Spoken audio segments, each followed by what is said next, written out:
All right, we're right back here with another video on this laptop that I just did a video on, which was the Pavilion G7. Hey, thanks for coming back if you're coming back.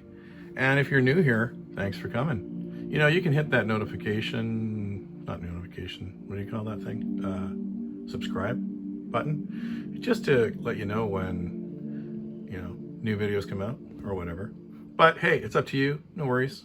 If you don't, I'm the type of person that, like, I have some people I kind of subscribe to, and there's some people I just kind of check back on them every so often and see what they're doing. They're just not my bag. So if that's me, that's okay. I'm cool with that. However you may manage to get here, welcome to my channel. And we have another video for you. We're dealing with this thrift store laptop that I found. It's about 15 years old, we're saying. And yeah, and I just thought, last time we just went through sort of a kind of a bird's eye view of what the actual physicality of the laptop was, and some of the few features, and how it operates under Windows 7, because that's what it came with, that's what it's running, and that's what I'll keep it running, as sort of a artifact of a time period that I quite liked. But that doesn't mean this thing couldn't be useful for something, right?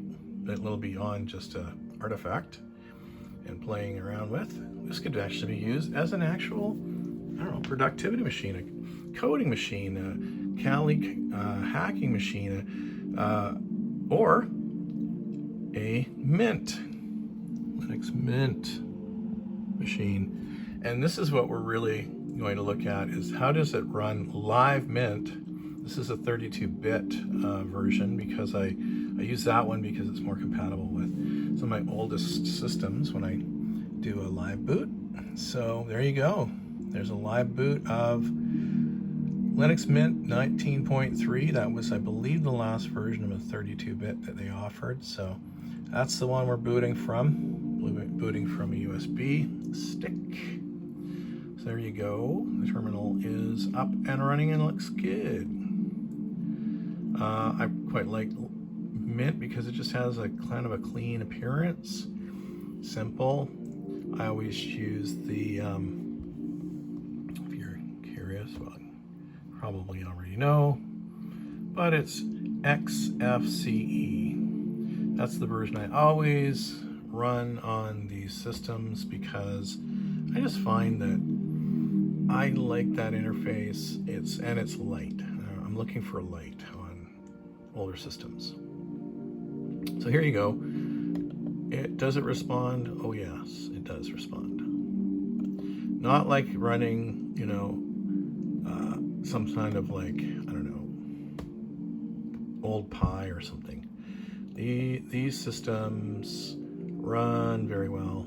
In fact, this system could really run Windows 10, I'm sure, quite nicely. But it'll never see that, because I like Windows 7. It's fun.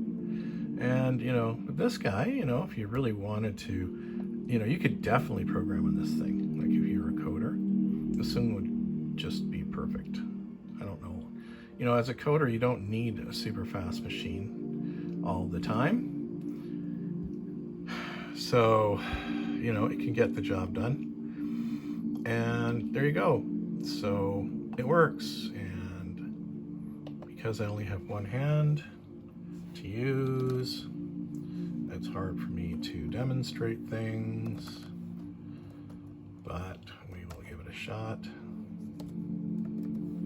And let's just sum those very important numbers up and see how we do. And my God, it's like using Excel. So anyway, there you go.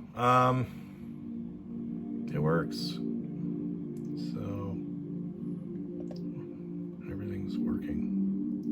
Do not save. So this is right, live. So no special drivers have been installed or anything. So let's see how it does. It did pick up my Wi-Fi card, so that's great. Let's try out this video and see. And it's the exact same one I ran on Windows 7. So let's see how the two compare.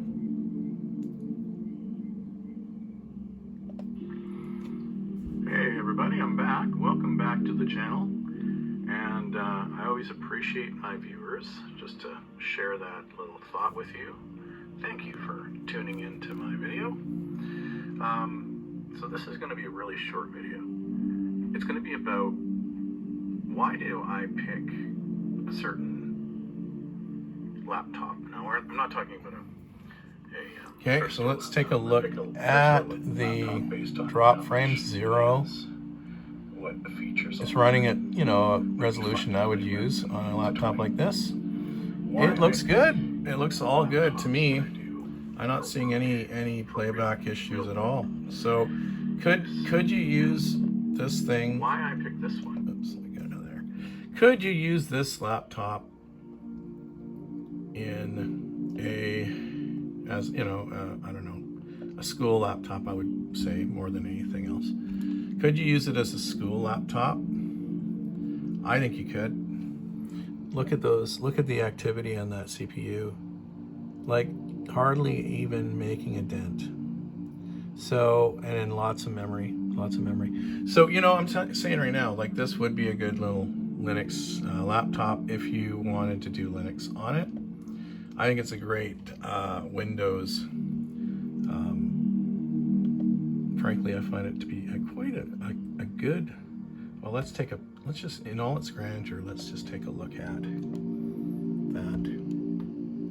Maybe for let's get this as a thumbnail. You got to think about thumbnails when you do videos. So that's going to be my thumbnail.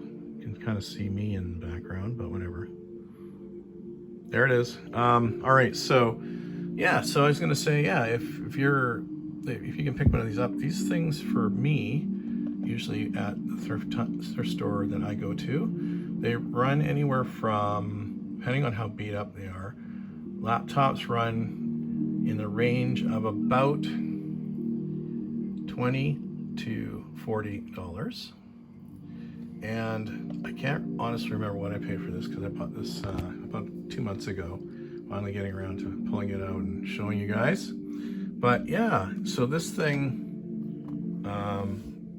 I'm gonna guess that it probably was about 30 bucks, because it's one of those mid-range laptops.